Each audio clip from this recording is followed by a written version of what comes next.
High, আমি বর্ণালী মাল। Welcome to my challenge বর্ণালী মাল 2007। তো এটা আমার ফার্স্ট ভিডিও, জানি না কেমন কি করতে পেরেছি না করেছি। তো যদি কিছু ভুলভ্রান্তি হয়ে থাকে তোমাকে ক্ষমা করে দিও। আর যদি ভালো লাগে তো প্লিজ পাশে থেকো। তার জন্য লাইক, কমেন্ট অ্যান্ড সাবস্ক্রাইব করে দিও প্লিজ। তো চলো শুরু করা যাক এলিজানের প্রথম পর্ব। এলিজান, সৌমি মাহারা। বৃষ্টি ভেজা সন্ধ্যা। রাশিয়ার এই ছোট্ট শহরটা আজ অদ্ভুত শান্ত। রাস্তার পাশে জমে থাকা বরফের উপর টুপটাপ বৃষ্টি শব্দ পড়ছে। দূরের আলোয় ঝাপসা হয়ে গেছে কুয়াশা। এলিজাবেথ জানলার পাশে দাঁড়িয়েছিল, তার হাতে গরম কফির কাপ, চোখ দুটি বাইরে স্থির। এই শহরটা সে কখনোই ভালোবাসেনি, কারণ এই শহরে শুধু তাকে কষ্টই দিয়েছে। তবু আজ যেন আজ আজ কেন জানি সবকিছু অন্যরকম লাগছিল। হয়তো কারণ আজ তার জন্মদিন, কিন্তু সেটা মনে রাখার মতন কেউ নেই। ম্যানসনের বিশাল ঘরটা নিঃশব্দ ছিল, শুধু ফায়ারপ্লেসের আগুন জ্বলছিল ধীরে ধীরে। এলিজাবেথ ধীরে ধীরে সোফায় বসতেই হঠাৎ দরজায় শব্দ হলো, টক টক টক। সে ভুরু উপচকে তাকালো। এত রাতে কেউ এখানে আসে না, কেউ সাহসও করে না। ধীরে ধীরে দরজা খুলে ঠান্ডা বাতাস ভেতরে ঢুকে পড়লো, আর দরজার সামনে পড়েছিল একটা ছোট্ট কালো বাক্স। কেউ নেই, চারপাশে ফাঁকা। এলিজাবেথ বাক্সটা তুলে নিল। ভেতরে গিয়ে একটা সাদা গোলাপ আর ছোট্ট একটি চিঠি। সেই চিঠিটা খুললো, সেখানে শুধু একটা লাইন লেখা, তুমি হাসলে তোমাকে সবচেয়ে সুন্দর লাগে এলোকেসি। এলিজাবেথ কিছুক্ষণ স্থির হয়ে রইল, কারণ এই কথাটা তাকে শেষ বলেছিল এমন একজন যে অনেক বছর আগে হারিয়ে গিয়েছিল। তার ঠান্ডা চোখ দুটি ধীরে ধীরে নরম হয়ে এলো। বাইরে তখন বৃষ্টি আরো বেড়েছে। এ, আর আর অনেক দূরে রাস্তায় ওপাশে দাঁড়িয়ে কেউ একজন চুপচাপ ম্যানসনের দিকে তাকিয়েছিল। বরফে ঢাকা সেই রাস্তা, শহরে একটা নাম সবাই ভয় পেত, তাকবীর দেওয়ান। লোকটা সব সময় কালো কোট পরে থাকতো, চোখ ঠান্ডা, চোখ অদ্ভুত শান্ত, মুখ। শহরের মানুষ বলতো সে নাকি যাকে চায় তার অতীত পর্যন্ত জেনে ফেলতে পারে। কিন্তু কেউ জানে না, বহু বছর আগে এলিজাবেথের জীবনের সবচেয়ে অন্ধকার রাতটার সঙ্গে তাকবীর সম্পর্ক ছিল। সেই রাতে এই মেনশনের দরজার সামনে দাঁড়িয়ে ছিল সে। বৃষ্টি উম উম বৃষ্টির পানি ধীরে ধীরে তার কোট বেয়ে পড়ছিল। এলিজাবেথ দরজা খুলেই দুজনের চোখ একসঙ্গে আটকে গেল। কয়েক সেকেন্ড কেউ কিছু বলল না। তারপর তাকবীর ধীরে ধীরে বলল, অনেক বছর পর দেখছি তোমাকে। এলিজাবেথের চোখ ঠান্ডা হয়ে গেল। তুমি এখানে কেন? তাকবীর হালকা হাসলো, কারণ তুমি এখনো বিপদে আছো। ফায়ারপ্লেসে আগুন হঠাৎ স্বাভাবিকভাবে দপ করতে শুরু করলো। ঘরের ভেতর ঠান্ডা আরো বেড়ে গেল। এলিজাবেথ বুঝতে পারছিল কিছু একটা ঠিক নেই, কিন্তু তার থেকেও বেশি অদ্ভুত লেগেছিল তাকবীরকে। লোকটার চোখ এমন কিছু ছিল যেটা ভয়ঙ্কর, আবার অদ্ভুত শান্ত। রাত রাত যত গভীর হচ্ছিল, ম্যানসনের ভেতর তত অস্বাভাবিক ঘটনা শুরু হচ্ছিল। দেওয়ালের পুরোনো ছবিটি নিজ থেকে নিজে নিজে বন্ধ হয়ে গেল। ওপরে কারোর হাঁটার শব্দ শোনা গেল। আর ঠিক তখনই পুরো বাড়ির এর আলো আলো নিভে গেল। অন্ধকারে এলিজাবেথ হাত হাত হঠাৎ শক্ত করে ধরে ফেললো তাকে। চুপ, সে খুব আস্তে বলল, ওটা আমাদের দেখছে। এলিজাবেথ প্রথমবার একটু ভয় পেল, কারণ সে বুঝতে পেরেছিল তাকে মিথ্যা বলছে না। বাইরে বজ্রপাত এলো। এক মুহূর্তে আলো ঝলকের ওপরে সিঁড়ির একটা কালো ছায়া দেখা গেল, মানুষের মতন, কিন্তু পুরোপুরি মানুষ নয়। এলিজাবেথ নিঃশ্বাস বন্ধ করে তাকিয়ে রইল। আর তাকবীর ধীরে ধীরে তার সামনে দাঁড়িয়ে গেল, যেন যাই যাই হোক সে এলিজাবেথকে আঘাত পেতে দেবে না। কিন্তু এলিজাবেথ তখনও জানতো না তার জীবনে আরো একজন আসবে, একজন যার উপস্থিতি তার ঠান্ডা হৃদয় ধীরে ধীরে বদলে যাবে। এ, রিচার্ড কায়ানাথ। আর আর সেই মানুষটাই একদিন এলিজাবেথকে সত্যিকারে ভালোবাসতে শেখাবে। 2 পর্ব। রাত যখন প্রায় 2টো, ম্যানসনের বাইরে তুষারঝড় শুরু হয়েছে।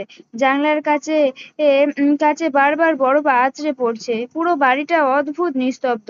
শুধু উপরের তলায় থেকে মাঝে মাঝে ধীরে ধীরে ধীরে হাঁটার শব্দ ভেসে আছে। এলিজাবেথ ফায়ারপ্লেসের সামনে দাঁড়িয়ে ছিল। তার চোখ এখনো সিঁড়ির দিকে স্থির। আর তাকবীর দেওয়ান চুপচাপ জানলার পাশে দাঁড়িয়ে বাইরে তাকিয়েছিল। লোকটার মুখে কোনো ভয় ছিল না, বরং মনে হচ্ছিল সে এই অন্ধকারকে চেনে। চেনে। অনেকক্ষণ নীরব থাকার পর এলিজাবেথ এলিজা উম কতক্ষণ নীরব থাকার পর এলিজাবেথ ঠান্ডা গলায় বলল, তুমি এখানে এখনো আমার কাছে থেকে কিছু লুকাচ্ছ? তুমি এখনো আমার কাছ থেকে কিছু লুকাচ্ছ? তাকবীর ধীরে মাথা ঘুরিয়ে তার দিকে তাকালো। আগুনের আলোয় তার চোখ দুটি আরো গভীর লাগছিল। সব সত্যি এক রাতে বলা যায় না। কিন্তু তুমি জানো এখন কি হচ্ছে? হ্যাঁ। তাহলে বলো। কয়েক সেকেন্ড চুপ করে রইল তাকবীর, তারপর ধীরে ধীরে বলল, যে ছায়াটা তুমি দেখছো সেটা শুধু একটা ছায়া নয়। এলিজাবেথ চোখ শুরু হয়ে গেল। তাকবীর আবার বলল, অনেক বছর আগে তোমার পরিবারের সঙ্গে যা ঘটেছিল সেটা দুর্ঘটনা ছিল না। হঠাৎ ফায়ারপ্লেসের আগুন নিভে গেল। পুরো ঘর অন্ধকার। এক মুহূর্তে ঠান্ডায় এত বেড়ে গেল যে এলিজাবেথ নিঃশ্বাস পর্যন্ত ধোয়া মতন দেখা যাচ্ছিল। ওপরে আবার সেই শব্দ, ধুক ধুক, যেন কেউ ধীরে ধীরে সিঁড়ি বেয়ে নামছে। তাকবীর দ্রুত এলিজাবেথের সামনে দাঁড়িয়ে গেল। ও তার চোখ এবার ভয়ঙ্কর ঠান্ডা। পিছনে থেকো। সিঁড়ির অন্ধকারে লোকটা অভয় দেখা গেল। লম্বা কালো মুখ দেখা যাচ্ছে না, কিন্তু তার চোখ দুটো রক্তাক্তের মতো লাল। এলিজাবেথ স্থির হয়ে গেল, কারণ সে চোখ এর আগেও দেখেছে। অনেক বছর আগে, সে ভয়ঙ্কর রাতে। হঠাৎ পুরো বাড়ি কেঁপে উঠল। ঝাড়বাতি ভেঙে মেঝেতে পড়ে গেল। এলিজাবেথ পিছনে যেতে না যেতেই তাকবীর তার হাত টেনে ধরে নিজের দিকে টেনে নিয়ে এলো। কাঁচের টুকরো ঠিক তাদের পাশে ছিটকে পড়লো। কয়েক সেকেন্ড দুজনে খুব কাছাকাছি দাঁড়িয়ে রইল। এলিজাবেথ তাকিয়ে তাকবীরের বুকের ধুকপুকুনি শুনতে পাচ্ছিল। আর তাকবীর প্রথমবার এত কাছ থেকে এলিজাবেথের চোখের দিকে তাকালো। সে ঠান্ডা ধূসর চোখ, যেগুলি ভেতর এত বছর ধরে শুধু একাকিত্ব জমে থাকা। তাকবীর ভেতরে অদ্ভুত একটা অনুভূতি তৈরি হলো, যেটা সে বহু বছর চাপা দিয়ে রেখেছিল। কারণ সে জানতো এলিজাবেথকে ভালোবাসা মানে নিজের ধ্বংসকে ডেকে আনা। তবু সে পারছিল না মেয়েটার কাছ থেকে দূরে থাকতে। হঠাৎ সে কালো অভয়টা অন্ধকারের মধ্যে মিলিয়ে গেল। চারপাশে আবার নিস্তব্ধতা। তাকবীর ধীরে ধীরে এলিজাবেথের হাত ছেড়ে দিল, কিন্তু তার চোখ এখনো এলিজাবেথের আটকে আছে। তুমি ঠিক আছো? এলিজাবেথ কিছুক্ষণ চুপ করে রইলো, তারপর খুব আস্তে বলল, তুমি কেন বারবার আমাকে বাঁচাও? তাকবীর হালকা হাসলো, কিন্তু সেই হাসির মধ্যে কষ্ট ছিল। হয়তো কারণ আমি পারি না তোমাকে আঘাত পেতে দেখতে। এলিজাবেথ কিছু কিছু বলল না, কিন্তু তার বুকের ভেতর অদ্ভুত একটা অনুভূতি তৈরি হচ্ছিল, যেটা সে বুঝতে চাইছিল না। বাড়ির বাইরে তুষার ঝড় আরো বেড়ে গেল। রাত গভীর হতে লাগলো। আর সেই রাতেই প্রথমবার তাকবীর বুঝলো সে শেষ হয়ে গেছে। কারণ যে সত্যি এলিজাবেথকে ভালোবেসে ফেলেছে। কিন্তু এই ভালোবাসার সবচেয়ে ভয়ঙ্কর দিক ছিল, এটা শুধু এক একপাশে ভালোবাসা যেতে চলেছে। কারণ খুব শীঘ্রই এলিজাবেথের জীবনে আসবে আরেকজন রিচার্ড কায়ানাথ। আর এর মানুষটার জন্য একদিন এলিজাবেথের হৃদয় বদলে যাবে। পর্ব 3। রাত তখন প্রায় সাড়ে তিনটে। রাত তিনটে, প্রায় সাড়ে তিনটে। সরি। রাত তখন প্রায় সাড়ে তিনটে। ম্যানসনের বাইরে তুষার ঝড় আরো ভয়ঙ্কর হয়ে উঠেছে। সাদা বরফে পুরো পাহাড় ঢেকে গিয়েছে। দূরের পাইন গাছগুলো বাতাসে দুলছে, যেন অন্ধকারের মধ্যে কেউ ফিসফিস করছে। ড্রয়িং রুমে ভাঙা ঝাড়বাতি কাঁচ এখনো মেঝেতে ছড়িয়ে আছে। ফায়ারপ্লেস আবার জ্বালানো হয়েছে, কিন্তু আগুনের আলো ও আজ অদ্ভুত অদ্ভুত ঠান্ডা লাগছিল। এলিজাবেথ চুপচাপ সোফার পাশে দাঁড়িয়েছিল। তার হাতে ছোট্ট একটা কাচে কাচে কাটা দাগ। কাচের টুকরো লেগেছিল, কিন্তু আগে লেগেছিল একটু আগে। রক্ত খুব বেশি বের হয়নি, কিন্তু তবু লাল দাগটা তার ফর্সা হাতে স্পষ্ট দেখা যাচ্ছিল। তাকবীর দেওয়ান কিছুক্ষণ দূরে থেকে তাকিয়ে রইল, তারপর ধীরে ধীরে এগিয়ে এলো। হাতটা দেখাও। এলিজাবেথ ভুরু কুঁচকে দেখালো। আমি ঠিক আছি, তুমি সবসময় এ কথাই বলো। এ কথাই বলো। তার গলায় অদ্ভুত শান্ত একটা কঠোরতা ছিল। এলিজাবেথ কিছু না বলে হাতটা এগিয়ে দিল। তাকবীর খুব সাবধানে হাত ধরলো। স্পর্শটা অদ্ভুত উষ্ণ ছিল এই বরফ ঠান্ডা রাতেও। এলিজাবেথ খেয়াল করলো লোকটা হাত শক্ত, কিন্তু আশ্চর্য রকম সতর্ক, যেন সে ভয় পাচ্ছে একটু জোরে ধরলেই মেয়েটা ভেঙে যাবে। তাকবীর নিজের কোটের পকেট থেকে পরিষ্কার কাপড় বের করলো, তারপর খুব ধীরে এলিজাবেথের হাত পরিষ্কার করে মুছতে লাগলো। পুরো ঘর তখন নিস্তব্ধ, শুধু আগুনের শব্দ আর বাইরে তুষারের ঝড়। এলিজাবেথ তাকিয়েছিল তাকবীরের দিকে। লোকটা মাথা নিচু করে আছে, আর চোখ দুটো ক্লান্ত, কিন্তু সেই চোখে ভেতরে এমন এক মায়া ছিল যেটা এলিজাবেথ আগে কখনো দেখেনি। হঠাৎ সে আসতে বলল, তুমি সবসময় এত চুপচাপ কেন? তাকবীর হালকা থামলো, তারপর নিচু গলায় বলল, কারণ আমি যত কম কথা বলি, মানুষ তত কম বিপদে পড়ে। এলিজাবেথ হালকা হাসলো, অনেকদিন পর সত্যিকারের হাসি। আর সেই হাসিটা দেখে কয়েক সেকেন্ডের জন্য তাকবীর পুরোপুরি স্থির হয়ে গেল, কারণ সে বুঝলো এই মেয়েটা হাসলে পৃথিবীর সব অন্ধকার ভুলে থাকা যায়, কিন্তু এই অনুভূতিটা তার জন্য সবচেয়ে বিপজ্জনক। তাকবীর দ্রুত চোখ সরিয়ে নিল। হয়ে গেছে।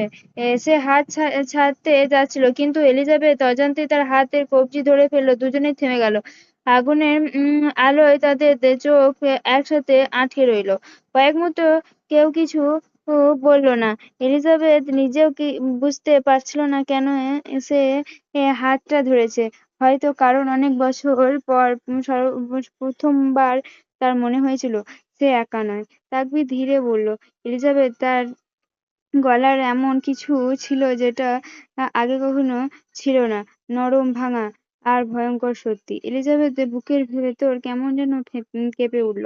ঠিক তখন বাইরে বজ্রপাত হলো। পুরো ঘর এক মুহূর্তের জন্য সাদা আলো ভরে গিয়েছিল। আর সেই আলোয় এলিজাবেথ হঠাৎ দেখতে পেল সিঁড়ির ওপর আবার সেই কালো অভয় দাঁড়িয়ে আছে, স্থির, নিঃশব্দে, নীল চোখ দুটি সরাসরি তাদের দিকে তাকিয়ে। এলিজাবেথ মুখ ফ্যাকাশ হয়ে গেল। তাকবীর সঙ্গে সঙ্গে তার সামনে দাঁড়িয়ে গেল। তার চোখ মুহূর্তে বদলে গেল। ঠান্ডা মারণ, উপরে যাও, সে নিচু গলায় বলল। না এলিজাবেথ, আমি ভয় পাই না।